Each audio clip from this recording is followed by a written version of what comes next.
वारकरी संप्रदायातील थोर महात्मे व महाराष्ट्रातील विचारवंतांची दुर्मिळ कीर्तने, प्रवचने, व्याख्याने ऐकण्यासाठी सुरेश महाराज सूळ या यूट्यूब चॅनेलला अवश्य सबस्क्राईब करून बेल आयकॉन दाबा. नामस्मरण होऊन जीव पक्का होण्याच्या पूर्वी जीव हे अस्थिर आणि अनास्वाद्य आहे की नाही. नामस्मरण घडायच्या पूर्वी आपण अस्थिर आहोत. अपक्व अवस्था ही अस्थिरता आहे, चंचलता आहे. हे करू का ते करू, इथं जाऊ का तिथं जाऊ, हे खाऊ का ते खाऊ, हे पाहू का ते पाहू, होतं ना माणसाला अस्थिरता. बरं, आस्वाद्यता, कोणी येऊन आपल्या पाया पडावं ही योग्यता आहे नामस्मरणाच्या पूर्वी? नाही. नामस्मरण झालं, जीवाला पक्केपणा आला, त्या पक्केपणाच्या योगाने याची अस्थिरताही जाते आणि अनेक महात्मे याच्या येऊन चरणाला लागतात.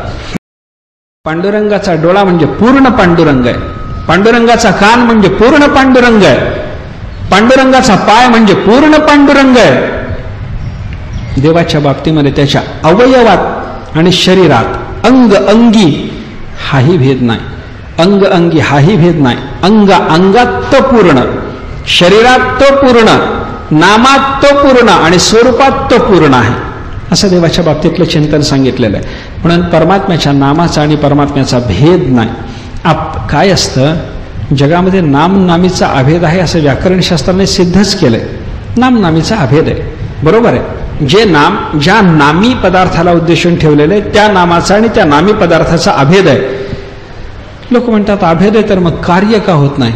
पदार्थांनी जे कार्य व्हायचं नामाने ते कार्य व्हायला पाहिजे. अग्नी नावाचा जो पदार्थ, त्याचं अग्नी हे नाव, दोघाचा जर अभेद असेल तर अग्नीला हात लावल्याबरोबर जसं भाजलं तसं अग्नी शब्द उच्चारल्याबरोबर जिभेला पोळायला पाहिजे होतं. पोळलंय का? पोळत नाही. अग्नीला हात लावल्यावर पोळलंय का? पोळलं. हात लावून, पदार्थाला हात लावून पोळतं. नामीला हात लावण्यानं परिणाम आहे आणि नाम मात्र मुखामध्ये येऊन परिणाम झाला नाही. का झाला नाही? नाम नामीचा अभेद आहे म्हणताना व्याकरणवाले तुम्ही आहे. नाम नामीचा जर अभेद असेल, नाम आणि नामी हे दोघजण जर एकच असतील तर नामाचा, हे नामीचा जो परिणाम तोच नामानी व्हायला पाहिजे ना, व्हायला पाहिजे. दुसरं उदाहरण बघा. साखर खाल्ली, गोड लागते ना, गोड लागली. साखर साखर म्हणून बघा एकदा, लागलं गोड? लागत नाही. चहामध्ये साखर कमी पडली, 2-4 वेळेला नामस्मरण करावं. साखर साखर साखर साखर सुरू करा. 4 चमचे साखर लागते. साखर साखर साखर 4दा म्हणा. जमतं का? जमत नाही. का जमलं नाही? शास्त्रकारांनी त्याचं उत्तर दिलंय. व्यवहारातल्या नामनामीचाही अभेद संबंध आहे, पण तो आवृत आहे. आणि परमात्मा आणि परमात्म्याचं नाम यांच्यातला नामनामीतला जो अभेद आहे तो अनावृत आहे. आवृत संबंध असल्यामुळं अभेद आहे, पण तो आवृत आहे. त्या अभेद संबंधावर आवरण पडलंय म्हणून नाम आणि नामी यांचा वेगळा परिणाम आपल्याला दिसतो, अभेदाचा परिणाम दिसत नाही. पण परमात्मा आणि परमात्म्याचं नाम यांच्यातला अभेद संबंध अनावृत आहे. पटत नाही म्हणतात काही लोक, पटत नाही. व्यवहारातल्या नामनामीचा अभेद आहे ना, आहे. संबंध आवृत आहे म्हणता, आवृत आहे. आवरण थोडं फार दूर झालेलं असं एखादं जर उदाहरण दाखवता आलं तर ते आवरण आहे, थोडं आहे, जास्त आहे हे म्हणता येईल. सगळ्याच व्यवहारातल्या नामीचा, सगळ्याच व्यवहारातल्या नामाशी अभेद आहे म्हणायचं आणि आवृत म्हणायचं पटत नाही. व्याकरणाने सांगितलं ठीक आहे. एक उदाहरण सांगतो. त्या पदार्थाच्या सेवनानं होणारा परिणाम, त्याच्यातला अंशतः परिणाम त्या पदार्थाच्या नामोच्चारणानं होतो. अशी उदाहरणं सांगतो म्हणे. ठीक आहे. एखादा माणूस आहे, ठीक, त्या माणसाच्या आवडीचा एक पदार्थ आहे. एखाद्याला चिंच आवडते, चिंच आवडते. चिंच खाताना त्याच्या तोंडाला पाणी सुटेल ना, सुटतं. मग ज्याला चिंचेची आवड आहे, चिंच खाताना ज्याच्या तोंडाला पाणी सुटतं, त्या माणसाच्या समोर जाऊन एकदा नुसतं चिंच म्हणून बघा, पाणी सुटेल की नाही? सुटतं. का सुटलं? चिंच खाण्याचा जो परिणाम, चिंचेच्या नामस्मरणानेही तो परिणाम झाला. का झाला? संबंध अनावृत आहे, थोडा अनावृत आहे. आवृत आहे. चिंच खाल्ल्यानं तोंडाला सुटणारं पाणीच सुटलंय. चिंच खाल्ल्यानं पडणारं तोंड जे आंबट पडतं ते आंबट पडलं नाही, सगळा परिणाम नाही, थोडा परिणाम आला. अग्नीच्या बाबतीमध्ये पूर्ण आवरण असल्यामुळं परिणाम मिळाला नाही. चिंचेच्या बाबतीमध्ये चिंच आणि चिंच नाम यांचा संबंध, अभेद संबंध थोडा अनावृत झाला, थोडा परिणाम मिळाला.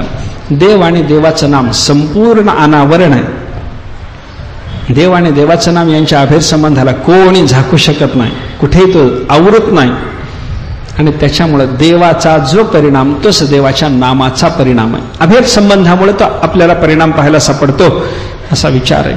परमात्म्याचं नाम अत्यंत मधुर.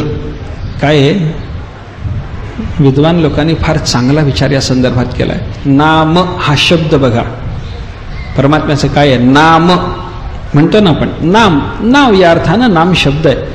एक नाम शब्द बघून त्या नाम शब्दाची फोड करून त्याची व्युत्पत्ती पाहून नामाचं काय महत्व आहे सिद्ध करून दिलंय विद्वानाने आपल्याला. एक नाम शब्द पहा, नाम शब्दामध्ये काय आहे, न आ म आहे ना. आ म्हणजे समंतात, चहूबाजूनी. हा जो म शब्द आहे ना, या म शब्दामध्ये मा शब्द बघा. व्यवस्थित आपल्याला मी समास सोडवून देतो. पहिल्यांदा मा शब्द बघा. मा म्हणजे लक्ष्मी. आ मा यस्मिन तत् आमम. आ म्हणजे चहूबाजूनी, मा म्हणजे माधुर्य नावाची लक्ष्मी ज्याच्यात आहे त्याला म्हणा आम. ज्याच्यात चहूबाजूनी माधुर्याची लक्ष्मी आहे त्याला म्हणा आम. आणि न विद्यते आमम यस्मात तत् नाम.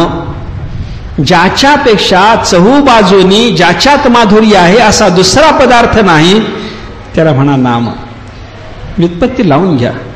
पहिल्यांदा मा बघा. मा म्हणजे लक्ष्मी, ही माधुर्य लक्ष्मी. आ म्हणजे चहूबाजूनं असणं. नामामध्ये चहूबाजूनं माधुर्य लक्ष्मी आहे. ज्याच्यापेक्षा माधुर्य लक्ष्मी अन्यत्र सर्व रूपानं नाही ते न आम नाम झालं. फार गोड. अमृताहुनी गोड नाम तुझे देवा. अमृतापेक्षा गोड. त्या जगन्नाथ पंडिताचा आणि त्याच्या जीवाचा संवाद आहे. जगन्नाथ पंडित आपल्या जीवाला विचारतात, जीवा काय अनेक ठिकाणी फिरलास ना. फिरलो. स्वर्ग मृत्यू पाताळात हिंडणं झालं ना. झालं. केलेल्या कर्माचं फळ भोगत असताना अनेक मधुर पदार्थाची चव चाखायला मिळाली ना. मिळाली. काय काय खाल्लं जीवा तुम्ही सांगतो. मृद्विकार सीता सीता समशिता स्फितंच पीतम पयः स्वर्यातेन सुधाप्यधाई कतिधा रंभाधर खंडितः सत्यम ब्रूहि मदीय जीव भवता भूयो भ्रवे भ्राम्यता कृष्णेत्यक्षरयोरयम मधुरिमोद्गार क्वचिल्लक्षितः. माझ्या जीवा खरं बोल. सत्यम ब्रूहि मदीय जीव, खरं खरं बोल. भूयो भवे भ्राम्यता. सरासर्व काळ जगामध्ये अनेक भुवनामध्ये फिरत असताना अनेक पदार्थ तू गोडी त्याची चाखलेली आहे. अनेक गोड पदार्थ आहेत. मृद्विकार सीता. माझ्या जीवा तुला द्राक्ष खाऊन माहीत आहे. द्राक्षाची गोडी तुला माहिती आहे होय. सीता समशिता. जीवा तू साखर खाल्लीस त्याची गोडी तुला माहिती आहे होय. साखरेची गोडी वेगळी, द्राक्षाची गोडी वेगळी. गोडीच आहे पण फरक आहे. गोळा साखरे माले याचे हे बांधे तरी एकाची रसाचे परी स्वाद गोडी याची आन जैसे. आहे गोडीच पण स्वादाला ती वेगळी आहे. तिचं समास्वादन वेगळ्या पद्धतीने होत आहे. साखर खाल्ली, खाल्ली. द्राक्ष खाल्लीस जीवा, खाल्ली. स्फितंच पीतम पयः. गाईचं काढलेलं अगदी निरस दूध. नीरस नाही, निरस. आपल्याला मिळतं ते नीरस असतं, पाणी घालून आलेलं असतं. देणाऱ्याला माहिती आहे याच्या घरी राजहंस नाही, नेऊन द्या, किती घाला पाणी. ते नीरस झालं. निरस दूध. त्याची गोडी माहिती आहे, माहिती आहे म्हणतो जीव. स्वर्गात गेलास जीवा कधी कर्मान गेलो, तिथं अमृत आहे माहिती आहे, माहिती आहे. द्राक्षाची गोडी माहिती, साखरेची गोडी माहिती, निरशा दुधाची चव माहिती, स्वर्गातली अमृताची गोडी माहिती. स्वर्गात गेलास त्यावेळेला रंभेचं अधरामृत तू घेतलं त्याची गोडी तुला माहिती. आणि आत्ता वर्तमान काळामध्ये माझ्या जीवात भगवत भजनाला लागलास, बरोबर. इथं भजन करत असताना देवाचं तू नामस्मरण करतोस, बरोबर. त्या नामाची गोडी आता तुला माहिती झालेली आहे. जीव म्हणतो माहिती आहे. मग माझ्या जीवा एकदा खरं बोल, एवढे सगळे गोड पदार्थ तू पाहिलेस, पण या नामात असलेलं माधुर्य तुला अन्यत्र कुठं दिसलं का? जीव म्हणतो नाही. द्राक्ष गोड आहे पण नामा एवढं नाही. द्राक्षफळ घड सेविता चोखड, तयाहुनी गोड नाम तुझे. नामदेवराय बोलले. द्राक्षफळ घड सेविता चोखड. द्राक्षाच्या फळाच्या घडचा घड आणला, घोसच्या घोस आणला आणि खाल्ला, तयाहुनी गोड नाम तुझे. आळोनिया दूध साखरेचे आळे, तुपाची आळे, कालविले गोळे त्याहुनी गोड. दूध आटवलं, नामदेवराय म्हणतात दूध आटवलं, तुपाचं आळं केलं, त्याच्यात साखर कालवली, गुळ कालवला, किती गोड लागेल? गोड आहे ना? गोड आहे. तयाहुनी गोड. त्याच्याहून देवाचं नाम गोड आहे. सोलोनिया केळे. नामदेवरांनी शिकरणाचं वर्णन केले पुढं, आता लक्षात येत नाही चरण. दूध साखर केळ एकत्रित केलं, त्याच्याहून नाम गोड. कोणताही पदार्थाना, मर्त्याना, स्वर्गीयाना, सेवनाचा पदार्थाना, याना त्या पद्धतीनं सेवन करण्याचा पदार्थाना, त्याच्यात जे माधुर्य आहे त्याच्यापेक्षा अधिक माधुर्य परमात्म्याच्या नामामध्ये आहे. संतांची भाषा, गोड तुझे रूप गोड तुझे नाम, नाम गोड, नाम गोड, नाम गोड. अनेक प्रमाण आपल्याला या संबंधात पाहायला सापडतात. परमात्म्याचं नाम माधुर्य त्याच्यात आहे. म्हणून मा म्हणजे माधुर्य लक्ष्मी, आ म्हणजे ती चहूबाजूने ज्याच्यात आहे, आणि याच्यात चहूबाजूने असलेल्या माधुर्य लक्ष्मी इतकं माधुर्य अन्यत्र कुठंही नाही. म्हणून न आ मा याने सिद्ध झालेला नाम शब्द परमात्म्याच्या नामातलं माधुर्य आपल्याला जाणून देण्याच्या कामात समर्थ आहे. पुढे बघा, न आणि आम असे शब्द काढा. आता आम शब्दाचा अर्थ कच्चा असा आहे की नाही? आम अजून कच्चं आहे फळ, आम आहे असं म्हणतात माणसं. आम म्हणजे कच्चेपणा. न आम ज्याच्यानं कच्चेपणा राहतच नाही, पक्केपणा येतो. कच्चेपणा राहत नाही नामानं, पक्केपणा येऊन जातो त्या जीवाच्या ठिकाणी, असं नाम आहे. काय असतं, एक भक्तिशास्त्रात याच्याकरता नामस्मरणाचं महत्त्व सांगताना उदाहरण गेलंय. एक माणूस तांदूळ शिजवायला लागला. तांदूळ शिजवतो, जोपर्यंत तो तांदूळ शिजत नाही तोपर्यंत तो कच्चा आहे ना, कच्चा आहे. शिजल्यानंतर तो पक्का होतो ना. म्हणून भात कच्चा आहे का पक्का झाला हे बघाय करता त्याच्यातलं शीत काढून असं चाचपून पाहिलं जातं की नाही? अजून कच्चा आहे, थोडं शिजू द्या, चालतं की नाही? काय आहे, जोपर्यंत शिजत असलेल्या त्या तांदळामध्ये कच्चेपणा आहे तोपर्यंत त्याच्यात स्थिरताही नाही आणि रसाळताही नाही. शिजत असलेला तांदूळ बघा, स्थिर आहे का तो? असं उडत राहतो नेहमी, स्थिर नाही तो, अस्थिर. त्या उकळी पाण्याला आली की त्या पाण्याचं असं त्या पाण्याच्या बरोबर त्या तांदळाचं हलणं होतं, अस्थिर आहे. बरं रसाळ आहे का? अगदी बासमती आणलाय पण शिजायच्या आधी खाऊन बघता, रसाळ नाही, रसाळही नाही आणि स्थिरही नाही. आणि तोच तांदूळ एकदा शिजला आणि पक्का झाला, रसाळही होतो आणि स्थिरही होतो. शिजलेला भात उधळत नाही, शिजण्याच्या पूर्वी तांदूळ उधळत असतो. अस्थिरता आणि अरस्यता कच्चेपणात आहे. स्थिरता आणि आस्वाद्यता, रस्यता, रसाळपणा पक्केपणामध्ये निर्माण होतो. तसं जीवाचं आहे. नामस्मरण होऊन जीव पक्का होण्याच्या पूर्वी जीव हे अस्थिर आणि अनास्वाद्य आहे की नाही? नामस्मरण घडायच्या पूर्वी आपण अस्थिर आहोत. अपक्व अवस्था आहे ही, अस्थिरता आहे, चंचलता आहे. हे करू का ते करू, इथं जाऊ का तिथं जाऊ, हे खाऊ का ते खाऊ, हे पाहू का ते पाहू, होतं ना माणसाला अस्थिरता. पर आस्वाद्यता कोणी येऊन आपल्या पाया पडावं ही योग्यता आहे नामस्मरणाच्या पूर्वी? नाही.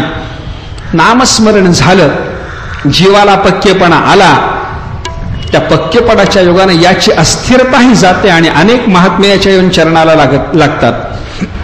आस्वाद्यताही आली आणि स्थिरताही आली, पक्केपणा आला. म्हणून न आमहा, आमहा म्हणजे कच्चेपणा, तो ज्याच्यानं राहत नाही त्याला म्हणा नाम. असा एक नामशब्दाचा व्युत्पत्तीने अर्थ आपल्याला प्राप्त होण्याची शक्यता आहे. अजून एक बघा, न अमायेन तत् नाम. मा म्हणजे लक्ष्मी, अमा म्हणजे दारिद्र्य, मा नसणे म्हणजे अमा, आणि न अमायेन तन्नाम. ज्याच्या योगानं दारिद्र्य राहणार नाही, मोक्षाचं दारिद्र्य नाही, चित्तशुद्धीचं दारिद्र्य नाही, चित्त स्थिर झालेलं, मोक्ष मिळालेला, साधन चतुष्ट संपत्तीचं दारिद्र्य नाही, नामस्मरणाने हे सगळं दारिद्र्य आपलं जाणार आहे. म्हणून न अमायेन तन्नाम, ज्याच्या योगानं दारिद्र्य राहत नाही त्याला म्हणा नाम. असा नाम शब्दाचा अर्थ पाहत असताना वेगळ्या वेगळ्या पद्धतीनं नामशब्दाचा अर्थ पाहता येतो. आम म्हणजे कच्चेपणा, अमा म्हणजे लक्ष्मी नसणं. अमा शब्दाला दुसरा एक अर्थ आहे अंधकार. न अमायेन तन्नाम, ज्याच्यानं अज्ञानाचा अंधकार आपल्या जीवनामध्ये राहायचाच नाही त्याला म्हणायचं नाम. ही नामशब्दाची व्युत्पत्ती आहे. नामशब्दाच्या व्युत्पत्तीतून हे वेगळे वेगळे अर्थ आपल्याला प्राप्त होण्याची शक्यता आहे. असं नाम महत्त्वाचं, सगळ्यांना घेता येण्यासारखं. नामाच्या ठिकाणी हे महत्त्व सिद्ध होण्याचं कारण म्हणजे नामस्मरणाचा सोपेपणा आणि सर्व फलदता, या सगळ्या गोष्टीचा विचार करून शास्त्रकारांनी आणि संतांनी कलियुगामध्ये आपल्याला नामस्मरण करायला सांगितलं. नामस्मरण करावं. सकळासी येथे आहे अधिकार, कबूल आहे. काही लोक म्हणतात नामस्मरणाने एवढं मोठं फल मिळाल्याचं वर्णन संत करतात. मिळतं फल, संतांच्या शब्दावर विश्वास आहे, पण आम्हाला तशा फळाचा प्रत्यय नाही. का नाही? शास्त्रकारांनी सांगितलंय नामस्मरण करा आणि नामापराध रहित होऊन करा. नामस्मरण करत असताना नामस्मरणाच्या बाबतीमध्ये जे अपराध आहेत ते टाळले पाहिजेत. नामस्मरण करतो पण नामाचे अपराधही करतो, असं आहे. माणसाचं असं होतं, सर्वांग कुरवाळी उट्टीय कुरुमावळी, सगळ्या अंगाची सेवा करायची. अंग दुखतं म्हणून बापानं सांगितलं त्याचं पाय दाबायचे, डोकं दाबून द्यायचं, तेल सोडून द्यायचं, आणि हे सगळं झालं की बापाच्या मिशीतला एक केस उपटायचा जाऊन. अपराध आहे की नाही? सेवा करता पण अपराधही चालू आहे ना. समाधान आहे का बापाला? त्या समाधान नाही. सेवा करताना अपराध नकोय, अपराध टाळा. नामस्मरण करता सेवा चालू आहे, अपराध सोडा, अपराध करू नका, मिशी उपटू नका. काय अपराध आहेत? 10 अपराधाचं वर्णन केलेलं आहे. नामाच्या बाबतीमध्ये 10 अपराधांचं वर्णन शास्त्रकारांनी केलेलं आहे. 10 अपराध नको. काय काय नको? सन्निंदा, असति नाम वैभव कथा, श्रीशेषयोर भेदधीही, अश्रद्धा श्रुतिशास्त्र दैशिक गिराम, नाम्यर्थवाद भ्रमः, नामास्तीति निषिद्ध वृत्तिः, विहित त्यागः, धर्मांतरे साम्यम, नामजपे शिवस्य च हरेर, नामापराधा दश. 10 नामापराध सांगितले. शिवाचं करा की विष्णूचं करा. 10 नामापराध टाळा. पहिला नामापराध सन्निंदा. नामस्मरण करतो पण संताची निंदा करतो. अखंड संत निंदी ऐसी दुर्जनाची बुद्धी. काय उपयोग? नामस्मरण चालू आहे पण संताची निंदा करीत असेल, नामाचं फल मिळायला विलंब आहे, ताबडतोब मिळत नाही. मिळतच नाही असं नाही. नामाचं असं आहे, हे नाम त्याच्या चित्तामध्ये असलेली अशुद्धता, त्याच्या ठिकाणी असलेला नामापराध हळूहळू घालवून मग त्याला नामाचं फल देईल. नामस्मरण करताना संताची निंदा घडत जर असेल तर ते घडलेलं नामस्मरण अगोदर संत निंदा नामाचा दोष घालविल आणि मग हळूहळू आपल्याला मुक्त करेल.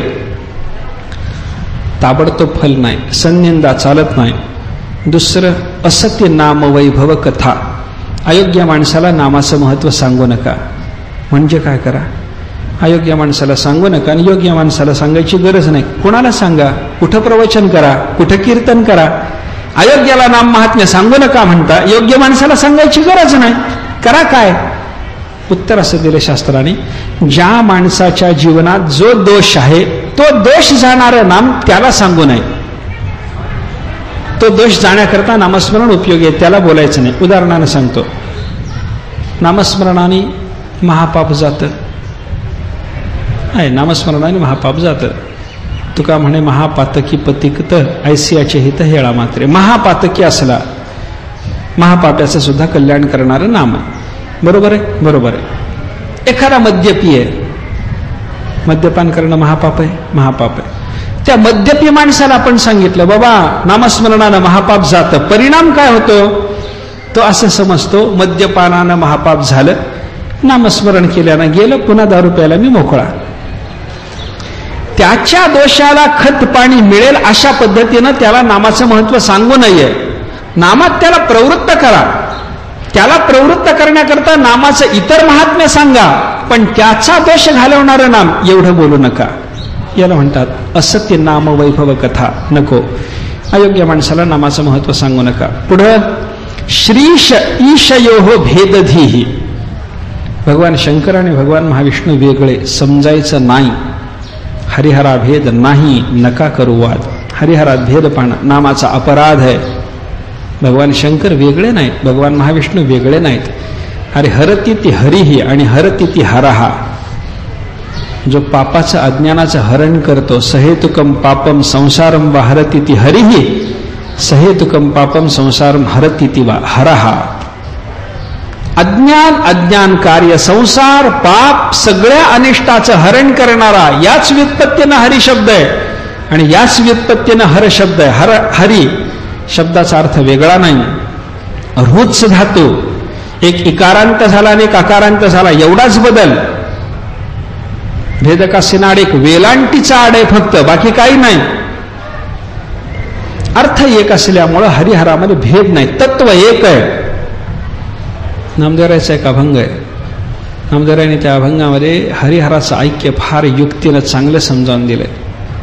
भजन करा रे हरिहरा, नारायण शिवशंकरा, माझे बोलणे अवधारा, भेद न करा दोघाचा. नामदेवराय सांगतात भजन करा रे, कुणाचं? हरिहरा. हरीचंही करा, हराचंही करा. नारायण शिवशंकरा. कसं करा?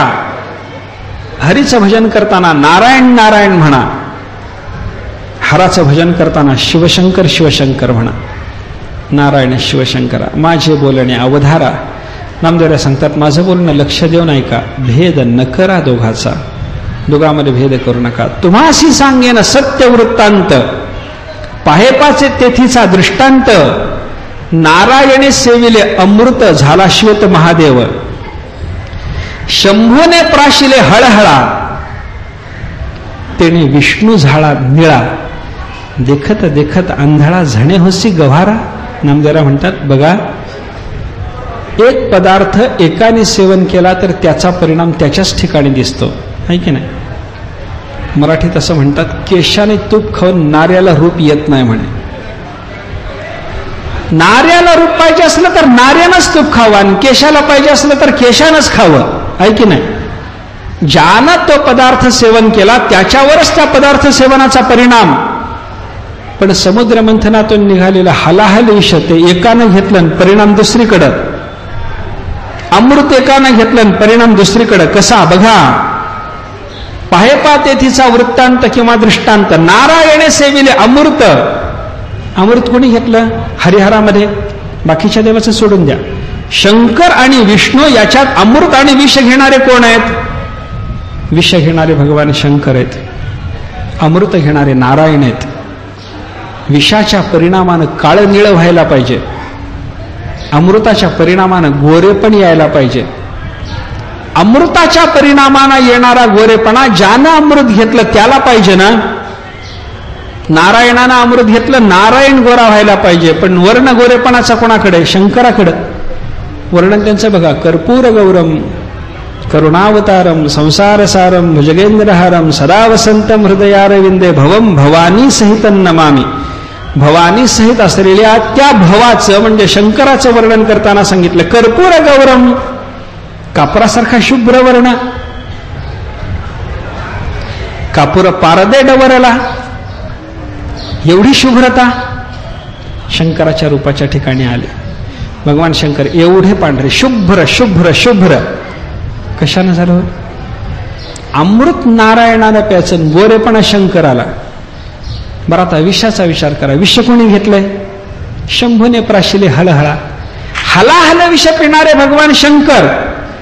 विष घेतल्यावर काळं निळं जे व्हायला पाहिजे ते निळे पण आलं कुठं? त्याने विष्णू झाला निळा. सावळावं हरी सावळावं. हर सावळावं आहे का अभंगात? सावळावं हरी सावळावं, मदन मोहन कान्ह गोवळावं. सावळा हाय, घनश्याम सुंदर कांती विष्णूत आहे. अमृत घेऊन हा काळा, विष घेऊन तो पांढरा. काय कारण आहे? यानं सेवन केलेल्या पदार्थाचा परिणाम त्याच्या ठिकाणी आणि त्यानं सेवन केलेल्या पदार्थाचा परिणाम याच्या ठिकाणी दिसतो. दोघं वेगळे असतील तर हे घडेल का बाबा? म्हणून देखत देखत आंधळा झणे होसी गव्हारा. अडाणी माणसा हे सगळं पाहतोस, पुराणातलं हे वर्णन वाचतोस आणि दोघाला वेगळं समजतोस. तिळमात्र भेद नाही. म्हणून हरिहरात भेद नसताना हरिहरात भेद पाहून जर नामस्मरण केलं, नामापराध झाला. संताची निंदा, अयोग्य माणसाला नामस्मरणाचं महत्व सांगणं, भगवान विष्णू भगवान शंकर वेगळे समजणं, नामापराध. पुढं अश्रद्धा श्रुती, वेदवाक्याबद्दल अश्रद्धा असेल नामापराध. शास्त्र अश्रद्धा नामापराध आहे. दैशिक गिरा, गुरुचं वाक्य त्याच्याबद्दल अश्रद्धा नामापराध आहे. सांगितलंय गुरुनं पण खरं की खोटं की कोणाला माहिती? चालत नाही. गुरुनं सांगितलं तेच खरंय, पटत नसलं तरी मला पटलं नाही पण तेच खरं, असं झालं पाहिजे. तेव्हा नामाचा परिणाम भोगायला मिळतो. अश्रद्धा श्रुतिशास्त्र दैशिक गिराम. पुढे सांगितलं नामने अर्थवाद भ्रमः. नामाचं शास्त्रांनी संतांनी सांगितलेलं जे महत्व आहे ते अर्थवाद आहे, पोकळ स्तुती आहे. नामात प्रवृत्त करण्यापेक्षा अवास्तव नामाचं महिमान संतांनी सांगितलेलं आहे असं जर वाटलं, नामापराध आहे. फल मिळायला वेळ लागतो. नामन्यर्थवाद भ्रमः. पुढं नामास्थिती निषिद्ध वृत्ती. मी नामस्मरण करतो, कसंही वागायला हरकत नाही असं वाटलं, चालत नाही. आपली आपली बंधनं आपण पाळलीच पाहिजेत. नामास्थिती निषिद्ध वृत्ती. नामस्मरण करतो म्हणून निषिद्धाचरण करायला लागला तर नामाच्या बाबतीतला अपराध. विहित त्याग, हा विहित धर्माचा त्याग केला अपराध. धर्मांतरही साम्यम. शेवटचा अपराध सांगितला, इतर धर्मकर्माने निर्माण होणारं पुण्य आणि नामस्मरणजन्य पुण्य यांची तुलना करणं अपराध आहे. नामस्मरणाने एवढं पुण्य मिळतं तेवढं पुण्य मिळतं, तुलना करायची नाही. संतांनी करायची तुलना केली तर ती तुलना तुलनेसाठी नाही, आपल्याला नामात प्रवृत्त करण्याकरता ती तुलना आहे. तो विचार सोडून द्या. पण आपण तुलना करायची नाही. आज एवढं नामस्मरण झालं, तुकाराम महाराजांनी सांगितलं नाम घेता वाट चाले यज्ञ पाऊला पाऊली, पावला पावलाला यज्ञ. मग चंद्रभागेच्या स्नानाला निघाला, घरापासून नाम घेतलं की पाऊल मोजायला लागला. पाऊल टाकलं, राम 1, राम 2, राम 3, राम 4, असं जर चालायला लागलं, धर्मांतरे साम्यम. आणि पावलं सगळी मोजून एवढी पावलं मी टाकून आलो, एवढे यज्ञ मला झाले, नामापराध आहे तो. नामस्मरणाचं फल मिळत नाही. असं नामापराध रहित होऊन नामस्मरण जर आपल्याकडून घडलं तर नाम हे नामी रूप असल्यामुळं, परमात्मा रूप असल्यामुळं, चैतन्य हे निजधाम असल्यामुळं, नामाचा प्रताप नामीपेक्षाही मोठा असल्यामुळं भगवंताच्या नामस्मरणानं आपल्याला वाटेल ते प्राप्त होणं शक्य आहे. म्हणून कलियुगातल्या प्रत्येक जीवाने कोणत्याही अवस्थेतून पुढच्या अवस्थेत जाण्याच्या करता नामस्मरणच केलं पाहिजे. चैतन्य महाप्रभूचं एक चिंतन या संबंधात फार चांगलं आहे. चैतन्य महाप्रभू सांगतात, काय जीवाचं दुर्दैव आहे म्हणे, देवाने आपल्याकरता एवढी सोय केलेली असूनही आपण नामात प्रवृत्त होत नाही. नामनामकारी बहुधा निज सर्व शक्ती हे तत्रार्पिता नियमितो नच तत्र कालः एतादृशी तव कृपा भगवन् ममापि दुर्दैवम ईदृशम इह अजनी न अनुरागः. चैतन्य महाप्रभू सांगतात, देवा तुझी कृपा, एतादृशी तव कृपा, तुझी एवढी कृपा आमच्यावर आहे. काय काय केलं तो आमच्याकरता? नाम नाम अकारी, अनेक नाम तो आमच्याकरता निर्माण केले. बहुधा निज सर्व शक्ती तत्र अर्पिता, आपली सगळी शक्ती देवा तू तुझ्या नामाला देऊन टाकली. नियमितो न च तत्र कालः, आणि ते नाम घेण्याकरता कालाचा नियम सांगितला नाही. काय काय केलं देवाने आपल्याकरता? नावं ठेवून घेतली. घेतली 1000 नावे ठेवून आपला, नामाचे या सहस्रवरी नावा या उधारी सजोनी या संसारी तारू झालो. एक देवाने अनेक नावं ठेवून घेतली. बर, त्या प्रत्येक नामात आपली संपूर्ण शक्ती ओतली. 2, ते नाम घेण्याच्या बाबतीमध्ये काळाचं वगैरे कोणत्याही प्रकारचं बंधन ठेवलं नाही. एतादृशी तव कृपा, एवढी देवाची कृपा. आमच्यासारख्याचं दुर्दैव काय? इह अजनी नानुराग, एवढं देवानं आमच्याकरता करूनही या नामाबद्दल जर आम्हाला प्रेम निर्माण झालं नाही, आमचं दुर्दैव आहे म्हणे. अरे त्याला नाम नसताना त्यानं नाम ठेवून घेतलं तुझ्याकरता. त्या नामामध्ये त्यानं सगळी शक्ती स्वतःची ओतली तुझ्याकरता. त्या नामाच्या स्मरणाकरता तुला सौलभ्य सिद्ध व्हावं म्हणून त्या नामाच्या स्मरणात कोणत्याही प्रकारचं काळवेळेचं बंधन ठेवलं नाही तुझ्याकरता. आणि तू जर नामस्मरण करीत नशील, दुर्दैवी की नाही? दुर्दैव मी दृश्यम इहाजने नानुराग, त्या नामाबद्दल जर प्रेम निर्माण होत नसेल तर ते माणसाचं दुर्दैव आहे, असं चैतन्य महाप्रभू बोलतात. हा नामाचा प्रभाव आहे. आणि हे नामस्मरणाच्या बाबतीतलं फल विचारात घेण्याकरता म्हणून नामस्मरण या साधनेचं चिंतन करून या नामस्मरण नावाच्या साधनेच्या योगानं प्रसन्न झालेला परमात्मा आपलं पोषण करतो हे जाणवून देण्याच्या करता म्हणून या स्कंदामध्ये सुरुवातीला अजामिळाचं चरित्र आले. अजामिळाचं चरित्र झाल्याच्या नंतर पुढं 14 अध्यायामध्ये आपल्याला ध्यान प्रकरण पाहायचं. ध्यानाचा परिणाम काय आहे? तो वेगळा परिणाम आहे. नामाचा परिणाम बघा, ध्यानाचा परिणाम बघा आणि अर्चन भक्तीचा परिणाम बघा. याच्याकरता हा स्कंद आहे. नामानं काय काय साधतं हे आपण पाहिलं. ध्यानानं काय साधतं? परमात्म्याचं ध्यान करायचं आहे. परमात्म्याच्या ध्यानाने आपल्याला काही प्राप्त होणं शक्य आहे का? परमात्म्याच्या ध्यानाने पोषण होतं. नामाने जसा परमात्मा आपलं पोषण करतो तसं त्याचं ध्यान करण्यानेही परमात्मा आपलं पोषण करणार आहे. अनेकांनी ध्यान केलं, अनेकांनी नामस्मरण केलं. ध्यानाची साधना करणारे लोकही कमी आहेत असं समजायचं कारण नाही. काय आहे, आपला अधिकार कमी असल्यामुळं आपण जरी ध्यान करू शकलो नाही तरी ध्यान करणारे कोणीच नाहीत असं आपल्याला म्हणता येणार नाही. अनेक महात्मे असे आपल्याला पाहायला सापडतील की त्यांना ध्यान करता आलं, करता येतं, अशी त्यांची योग्यता आहे. ध्यान सगळ्याच्या करता कलियुगात जरी सांगितलेलं नसलं तरी ध्यान करू नये असं शास्त्राने संत महात्मे कुठं बोलत नाही. इथेही ध्यान करायला संत महात्मे सांगतात. तुकाराम महाराजांचा अभंग आहे की नाही, ध्यानी ध्याता पंढरी राया मनासहित पालटे काया, येथे दुसरी नसरे आटी देवा भेटी जावया तोची एक ध्यावा चित्ते, एकाग्र चित्त करा, त्या देवाचं ध्यान करा. संतांनी अनेक ठिकाणी सांगितलं. ही ध्यानाची साधना की नाही, या ध्यानाच्या बद्दल या ध्यानाचं महत्त्व व्यक्त करत असताना असा विचार आहे, कर्म, उपासना, योग, ज्ञान सगळ्या क्षेत्रामध्ये ध्यान आहे. कर्म करताना सुद्धा ध्यानाचा विचार आहे. कसा विचार आहे? चिंतन सांगतो म्हणजे लक्षात येईल. यज्ञ करायला लागला एखादा माणूस, ते यज्ञ चालू असताना यज्ञ प्रकरणामध्ये हवन करावं लागतं. हवन करत असताना ते हवीरद्रव्य होत्यानं हातामध्ये धरलं की ते हवीरद्रव्य ज्या देवाला उद्देशून तो आता अग्निकुंडात टाकणार आहे, ते हवीरद्रव्य हातात धरलेलं असताना त्या देवाचं त्याला ध्यान करावं लागतं.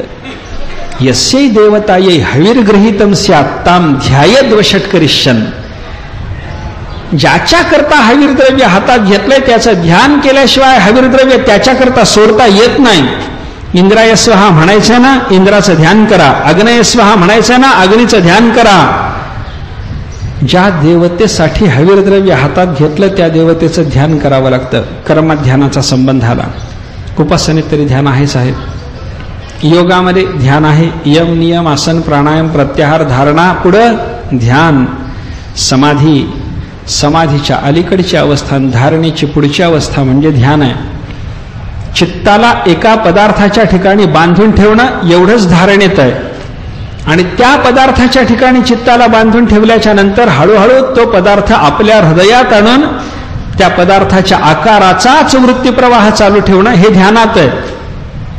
त्या पदार्थाच्या आकाराचा वृत्तीप्रवाह चालू झाल्याच्या नंतर मी ध्यान करणारा, ध्येयाची क्रिया माझी चालू आणि ध्येय परमात्मा, हे जे द्वैत आहे, ही जी त्रिपुटी आहे, या त्रिपुटीतला ध्याता आणि ध्यान नावाची क्रिया बाजूला पडून ध्येयैक गोचर चित्त झालं की समाधी आहे.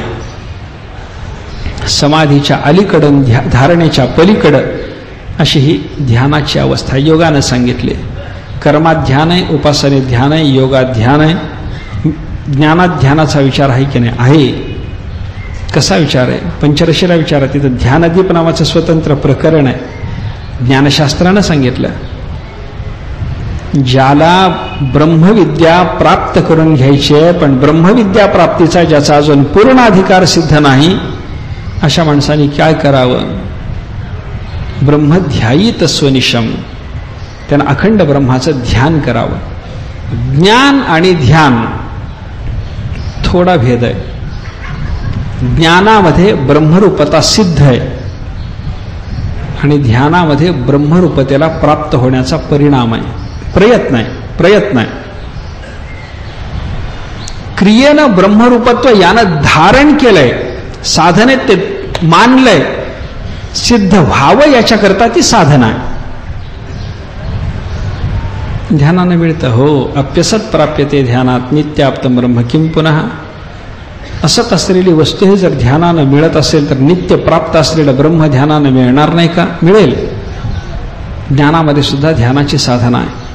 कर्म, उपासना, ज्ञान, योग सगळ्या क्षेत्रामध्ये ध्यानाचा संबंध असल्यामुळं ही ध्यानाची साधना महत्त्वाची आहे. या ध्यानामध्ये मग वेगळ्या वेगळ्या प्रकारानं हे ध्यान करता येतं, असं चिंतन आपल्याला पाहायला सापडतं. ध्यानामध्ये काय आहे? आपण जेव्हा ध्यानाला प्रारंभ करतो तेव्हा प्रारंभिक अवस्थेमध्ये आपल्याला मूर्तीचंच ध्यान करावं लागतं. मूर्तीचं ध्यान करता करता आपण निदानवती उपासनेत गेलं पाहिजे. म्हणजे डोळ्यासमोर मूर्ती असावी, डोळे मिटून हळूहळू ती मनात आणावी. ती मनात आणत असताना त्या मूर्तीतलं काही कमी जास्त जर येत असलं तर ते पाहण्याकरता प्रत्येक वेळेला मूर्ती समोर असावी. देवाच्या चरणाचं ध्यान करायचं, समचरण हृदयात आणायचे. देवाची प्रतिमा घेऊन बसा समोर. समचरण मनात येत नसतील, डोळे उघडा, पहा तिथं कशी स्थिती आहे, लक्षात घ्या, डोळे मिटा. तशी स्थिती अंतःकरणात स्थिर करण्याचा प्रयत्न करा. असं करावं लागतं. ध्यानाकरता हे करावं लागतं. समोर प्रतिमा धरा, तसं रूप मनात साठवायचा प्रयत्न करा. पायावून थोडे पुढे निघालात. देवाच्या 2 चरणामध्ये भगवंताने धरलेली काठी आहे. काठी येत नाही डोळ्यात, काठी बघा, पुन्हा पुन्हा बघा, मनात साठवा. थोडे वर चला, पितांबर पहा, तो मनात साठवा. थोडे वर चला, कौस्तुभ पहा, श्रीवत्सलांछन पहा, मकराकार कुंडल पहा, मुकुट पहा, चंदन पहा. जे जे आहे ते समोर प्रतिमा धारण करून पाहत पाहत मनात साठवत चला. हे झालं प्रतिमा ध्यान. आणि प्रतिमेचं ध्यान आपल्या हृदयाला पूर्ण पटलं, बिंबलं, ठसलं की त्या प्रतिमेच्या संबंधानं निदानाचा विचार करा. निदान म्हणजे हे या देवाच्या रूपात आहे, हे का आहे हे पाहायला शिका. कसं पाहायचं विचार आहे त्याचा. परमात्म्याचं पांडुरंगाचं रूप मनामध्ये साठवलं, एक पांडुरंगाच्या रूपासंबंधानं निदानाचा विचार करतो. बाकी अन्य ध्यान सोडा. आपल्यासमोर पांडुरंगराय आहेत, त्यांच्यासमोर आपण विचार करतो, त्यांच्या ध्यानाचा विचार करा. देवाला मनात धरलं, देवाला मनात धरल्याच्या नंतर देवाचं आपलं ध्यान चालू झालं. कशी आहे मूर्ती आपल्या ध्यानात आलेली? ध्यान माहिती आहे आपल्याला. समचरण सरोजम सांद्र नीलांबुदाभम जघननिहित पाणी मंडनम मंडनानाम तरुण तुलसीमाला कंधरम कंजनेत्रम सदय धवलहासम विठ्ठलम चिंतयामी. समचरण सरोजम, दोन्ही पाय जोडलेले. सांद्र नीलांबुदाभम, आकाशात दाटून आलेल्या सजल मेघासारखी अंगाची कांती आहे. जघननिहित पाणी, कमरेवर हात ठेवलेले आहेत. मंडनम मंडनानाम, एवढा सुंदर आहे की अलंकारालाही तो अलंकार आहे. तरुण तुलसी माला कंधरम, गळ्यामध्ये कोळ्या कोळ्या तुळशीच्या माळा घातलेल्या आहेत. कंज नेत्रम, कमळासारखे नेत्र त्याचे आहेत. सदय धवल हासम, दयायुक्त आणि शुभ्र असं त्याचं हास्य आहे. विठ्ठलम चिंतयामी, त्या विठ्ठलाचं मी चिंतन करतो. हे ध्यानात आलं. हे ध्यानात आल्याच्या नंतर हे असं असं देवाने का दाखवलंय याचा विचार करणं, याला म्हणतात निदानाचा विचार. सुरुवातीला काय करावं? मूर्ती पाहावी. नंतर काय करावं? प्रतिमा हृदयात आणावी. हृदयात येत नसेल तर काय करावं? वारंवार पाहून आणावी. वारंवार पाहून हृदयात मूर्ती पूर्णपणे बिंबल्याच्या नंतर काय करावं? या मूर्तीच्या ठिकाणी असं असं संस्थान देवाने का धारण केलं याचं चिंतन करावं. याला म्हणतात निदानवती उपासना, ध्यान. काय करायचंय? देवाने पाय जोडून ठेवले, समचरण सरोजन. का? याचा विचार करा. पाय जोडून ठेवायचं कारण डोळे मिटा, ध्यान करा, प्रतिमा डोळ्यासमोर आणा, परमात्म्याचे जोडलेले पाय बघा. भगवंतानी पाय का जोडलेत याचा विचार करा. का जोडले? देवा का पाय जोडता तुम्ही? आपल्याला कळणार नाही. संताचे शब्द पहा. संताचे शब्द पाहून सुद्धा आपल्याला बोध झाला नाही. ध्यानात देवालाच विचारा. कालांतरानं देवच तुम्हाला सांगेन, अरे पाय जोडायचं हे कारण आहे. बोलतो देव. कमरेवर हात का देवा? आचार्य सांगतील, तुकोबाराय सांगतील. याच्यापेक्षा वेगळं काही कारण आहे का देवा? भगवान सांगेल असलं तर. अरे तुकोबाराय सांगतात तेच खरंय. काय का असं का केलं देवानं याचं चिंतन निदानामध्ये हे करायचंय. पाय जोडून ठेवले. का ठेवले? कारण संतांनी त्याच्याबद्दल आपल्याला सांगताना सांगितलंय, पुंडलिकानं दिलेल्या विटेवर उभं राहायचं होतं. तिथं उभं राहत असताना देवाला मोकळे पाय ठेवून उभं राहता येत नव्हतं, म्हणून पाय जोडले. एक. दुसरं, अहम भक्त पराधीनः. पुंडलिक जसा मला वागवतो तसं मला वागावं लागतं. मी त्याच्या स्वाधीन आहे. त्यानं सांगितलं विटेवरच उभं राहायचं, म्हणून विटेवर उभा. आणि त्याच्याकरता पाय जोडणं आवश्यक झालं म्हणून पाय जोडले. अजून काही कारण आहे? काय कारण आहे? पाय जोडलेला माणूस जसा इकडं तिकडं जाऊ शकत नाही, तसा पंढरीतून मी इकडं तिकडं जाणार नाही हे सांगायकरता देव पाय जोडून आहे. पाय जोडून जाता येत नाही इकडं तिकडं. बघा तुम्ही एखाद्या वेळेला करून जोडून बघा, देवासारखं उभं राहा, पाय जोडा. चालता येतं का बघा? जाता येत नाही, चालता येत नाही. उड्या मारून किती चालणार आहेत? फार चालत नाही ते. पाय जोडले म्हणजे पंढरीत माझं स्थिर वास्तव्य हे देवाने त्याच्यातून सुचवलं. समचरण सर्वजम. दुसरं एक सुचवलं देवाने. काय? दोन पायाची समानता आहे. माझ्याकडं कोणी सज्ञान आला काय, अज्ञान आला काय, समान. मूढ पापी जैसे तैसे कोणीया समान. ज्ञान विज्ञान हीनानाम मूढानाम पापीनामपि दर्शनात्ते भवेन मोक्षः प्रार्थयामि मुहुर्मुहुः. पुंडलिकानं प्रार्थना केली, सर्वांच्या करता मी समान. समोहम सर्वभूतेषु न मे द्वेष्योस्ति न प्रियः. मी सर्वभूतांच्या बाबतीत समान. मला द्वेष कोणी नाही, प्रिय कोणी नाही. पूतना आली, मुक्त झाली. यशोदा आली, मुक्त झाली. तिने स्तनपानच केलं, हिने स्तनपानच केलं. हे तुम्ही पाहत नाही. समान. हे आपल्या ठिकाणी असलेली समबुद्धी व्यक्त करण्याकरता परमात्म्याने पाय जोडले. ठीक आहे. नील वर्ण का? सांद्र नीलांबोदाहोम. दुसरं वर्ण नाही. घनश्याम सुंदरकांती. निळा वर्ण कशा करता? निळा वर्ण, त्या निळ्या वर्णाबद्दल एक न्यायशास्त्राचं म्हणणं आहे. निरूपम वस्तू नीलरूपम भासते. ज्या वस्तूला रूप नाही ती वस्तू दुरून पाहिली की निळी दिसते. आकाशाकडे पहा, आकाशाला रंग आहे नाही, वर पाहिल्यावर निळं दिसतं की नाही? निरूप आहे पण दुरून पाहताना निळं दिसतं. तसा हा परमात्मा मूळ स्वरूपानं निरूप आहे. इथं दृश्य झाला. नीलवर्णम भासते, नीलरूपम भासते.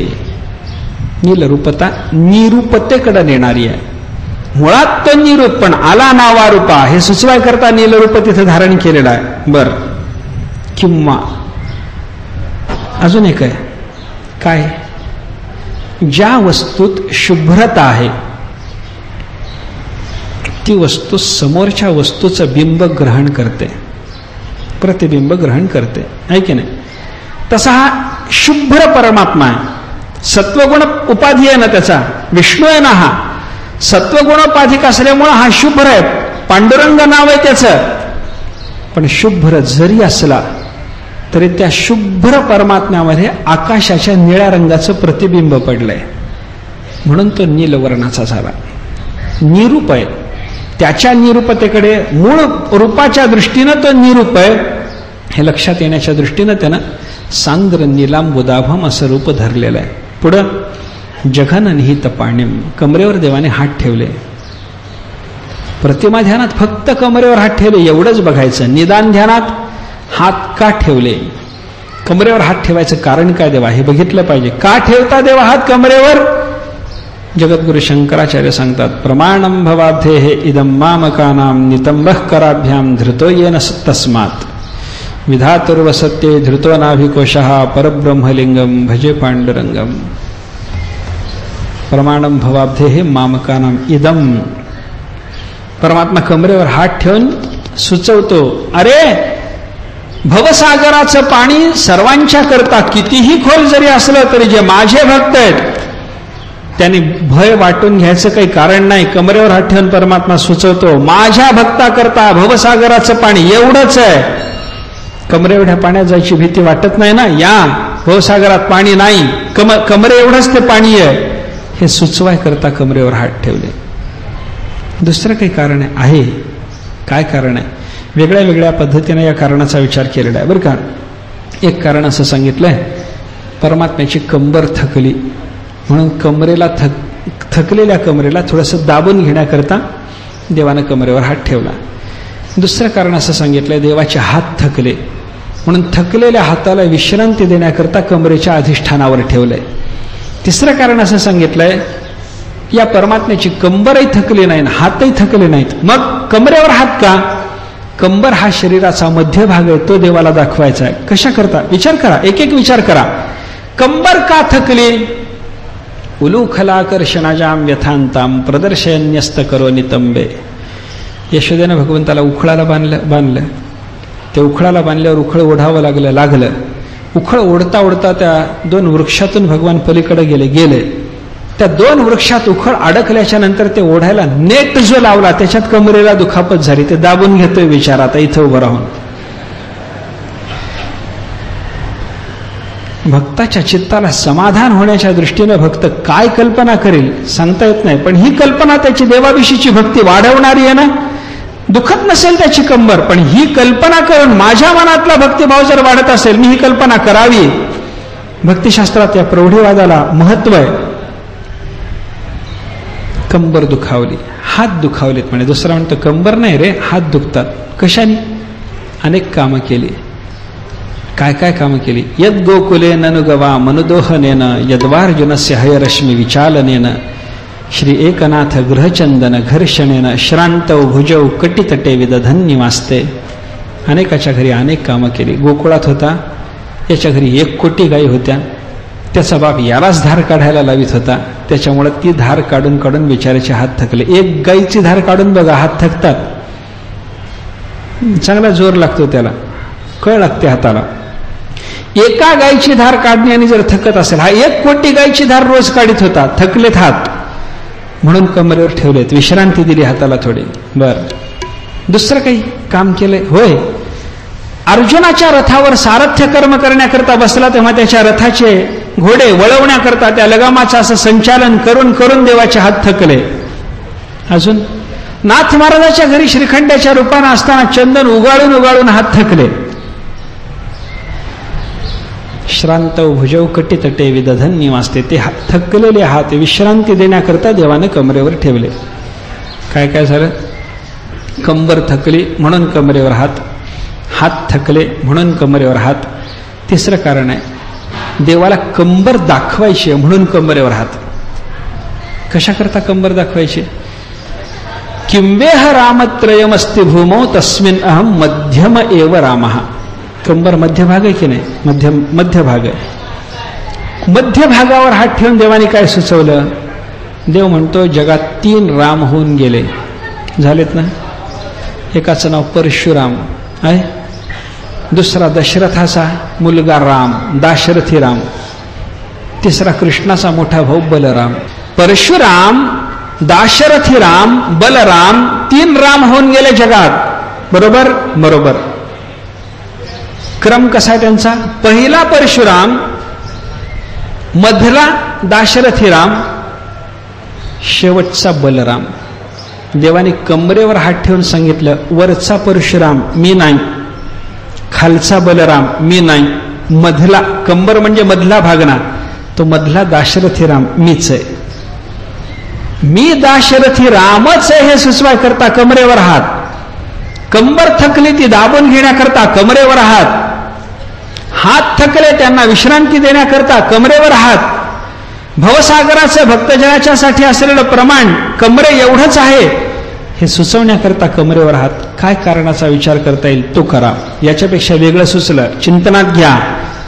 पण हे सगळंच्या सगळं कमरेवर हात ठेवण्याचं कारण ज्यात विचारात घेणं निदानवती उपासना, हे निदानाचं ध्यान आहे. कशा करता हे करतोय? समचरण सरोजम पाहिलं, सांद्र नीलांबुदाभम पाहिलं, जघननिहित पाणीम झाला विचार, मंडनम मंडनानाम. अलंकाराची शोभा याच्यानं वाढते. मंडनम मंडनानाम, मंडन म्हणजे अलंकार, अलंकाराचा हा अलंकार आहे. काय आहे? आपण अलंकार घालतो वेगळ्या कारणाने, देवाला अलंकार घातले जातात वेगळ्या कारणाने. एखाद्या राजाने अलंकार घातले, अलंकाराने राजा शोभतो, पण देवाच्या अंगावर अलंकार जर घातले तर देवाच्या अंगानं अलंकार शोभतो. अंगाचे नि सुंदरपणे अंगची लेणिया होय लेणे. अंगाचं सुंदरपणच असं त्याचं अंग लेण्याला लेणं होतं. काय? देवाच्या मस्तकावरचा मुकुट त्याच्यानं देव शोभतो नाही, देवाच्या मस्तकावर जाण्यानं मुकुट शोभतो, देवाच्या कंठात येण्यानं कौस्तुभ शोभतो, देवाच्या गळ्यात जाण्यानं वनमाला शोभते, देवाच्या अंगावर येण्यानं पितांबर शोभतो. आणि तोच पितांबर आमच्या अंगावर आलं तर आम्ही शोभतो. आमच्यानं पितांबराला शोभा नाही, देवाच्या अंगावर जाईल पितांबर तर देवामुळं पितांबराला शोभा. मंडनम मंडनानाम. तरुण तुलसी माला कंधरम. देवाच्या कंठामध्ये देवाने कोवळ्या कोवळ्या तुळशीची माळ घातलेली आहे, ही वनमाला आहे. आपादलंबिनी माला वनमाला, पायापर्यंत लोंबणारी अशी माळ तिला वनमाला म्हणतात. देवाच्या गळ्यातला तुळशीचा हार बघा, पायापर्यंत लोंबणारा. काय सुचवतो? व्यासांना विचारा. व्यास महर्षी भागवतात शेवटी सांगतात, स्वमायाम वनमालाख्याम. देवाच्या गळ्यामध्ये असलेली ही वनमाला म्हणजे देवानं आपल्या कंठात धरलेली ही माया आहे. परमात्मा स्वरूपाच्या एक देशात माया, परमात्म्याच्या श्रीविग्रहावर एका देशात तुळशीचा हार. तरुण तुलसी माला कंधरम, फक्त गळ्यावर खांद्यावरती तुळशीची माळ. एक देशात मायेचं वास्तव्य, एक देशात वनमाला, हे सुचवाय करता म्हणून वनमाला धारण केली. कंजनेत्रम, कमळासारखे डोळे आहेत देवाचे. कमळ जसं आनंद देतं त्याच्याकडे पाहिल्याबरोबर देवाचे डोळे आनंद देणारे आहेत. सदय धवल हासम, देवाच्या हास्यामध्ये दया आहे, कारुण्य आहे, शुभ्रता आहे. हास्य म्हणजे आनंद आहे, आनंद शुभ्रही आहे. आणि आनंदामध्ये इतराला आनंदित करण्याकरता लागणारा दयागुणही आहे. तो भाव सुचवण्याकरता देवाचं हास्य सदय धवल आहे. हे वर्णन कशाकरता बोललो? पहिल्यांदा प्रतिमा ध्यान, त्या प्रतिमा ध्यानाच्या नंतर आपण ज्या ध्यानामध्ये जायचं असतं अशा पद्धतीचं देवाचं दुसरं ध्यान म्हणजे निदान ध्यान. या निदान ध्यानातून आपल्याला जायचं आहे ते सत्य ध्यानामध्ये, बरं का? निदान ध्यानातून सत्य ध्यानात जायचं. प्रतिमेचं ध्यान करा. प्रतिमेत हे का धरलं ते पहा, आणि हे प्रतिमेमध्ये संस्थान निर्माण करणारा जो मूळ, त्या मुळापर्यंत जाणं, त्या पांडुरंग तत्वापर्यंत जाणं, याला म्हणतात सत्य ध्यान. असं वेगळ्या वेगळ्या पद्धतीनं परमात्म्याचं ध्यान करता येतं. त्या ध्यानाच्या योगानं साधकाची अवस्था काहीतरी सिद्ध झाली की मग देव त्याच्यावर अनुग्रह करतो. हे पोषण आहे. 6व्या स्कंदात पोषणाचा विचार करत असताना पोषणासाठी करावी लागणारी पहिली साधना नामसाधना, दुसरी साधना ध्यान साधना, शेवटची साधना अर्चन पूजन. पूजादिषु अनुरागः इति पाराशर्यः. भगवंताच्या पूजेच्या संबंधी अनुराग असणं हे भक्तीचं स्वरूप सांगितलं आहे. देवाची पूजा करा. पूजा करत असताना ती कशी करावी, काय करावी, थोडा विचार आपण केला. यथा देहे तथा देवे. शरीराला सुख देण्याकरता जसे जसे उपचार द्यावेत त्याप्रमाणे भगवंताच्या प्रतिमेला उपचार देणं ही देवाची पूजा. असं नामस्मरण करा, ध्यान करा, पूजन करा. या नामस्मरणाचा विचार सांगण्याकरता 3 अध्याय, ध्यान नावाच्या साधनेचा विचार सांगायकरता 14 अध्याय आणि पूजेचा विचार सांगायकरता या स्कंदामध्ये 2 अध्याय आहेत. याच अध्याय संख्येनं हे का सांगितलं याचाही विचार आहे. 3च अध्यायात नामाचा विचार का, नामस्मरण 3 प्रकारांनी करता येतं म्हणून. नामस्मरण वाचिक आहे, उपांश आहे आणि मानसिक आहे. 3 पद्धतीने नामस्मरण करतात की नाही. वाचिक म्हणजे वाणीनं मोठ्यानं उच्चार करणं, माझ्या विठोबाचे नाम अट्टहासे उच्चारा, हरी मुखे म्हणा. वाचिक नामस्मरण, उपांशु नामस्मरण आणि मानसिक नामस्मरण आहे की नाही. 3 पद्धतीने नामस्मरण. वाणीनं उच्चार करून वैखरीतून व्यक्त नामस्मरण झालं वाचिक. थोडे ओठ हलतात, काहीतरी उच्चार होतोय, तो मलाच कळतो, दुसऱ्याला कळत नाही, या अवस्थेत केलेलं नामस्मरण उपांशु. बरेच लोक म्हणतात की नाही, चालतं की नाही असं, मी काय म्हणालो तुम्हाला कळालं, पण म्हणतो हे कळालं की नाही. मी म्हणतो हे कळालं, पण काय म्हणतो हे तुम्हाला कळालं नाही, माझं मला कळालं, हे उपांशु नामस्मरण झालं. आणि मानसिक म्हणजे मी म्हणतो हेही कळत नाही, माझं मला मनातल्या मनामध्ये कळायला लागलं की बाबा मी हे म्हणायला लागलो, तेव्हा ते मानसिक नामस्मरण होतं.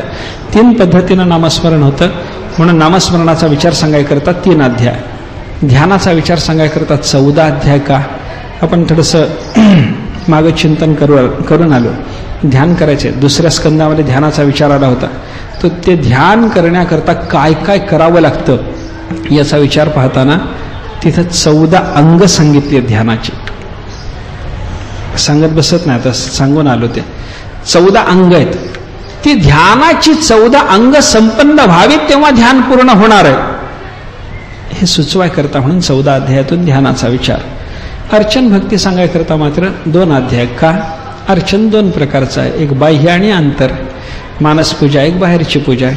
2 प्रकारची पूजा व्यक्त करण्याकरता म्हणून 2 अध्यायातून अर्चनाचा विचार. अशी 19 अध्यायाची ही संगती आहे. त्याच्यामध्ये नामाचं महत्त्व पहिल्यांदा आपल्याला पाहायचं आहे.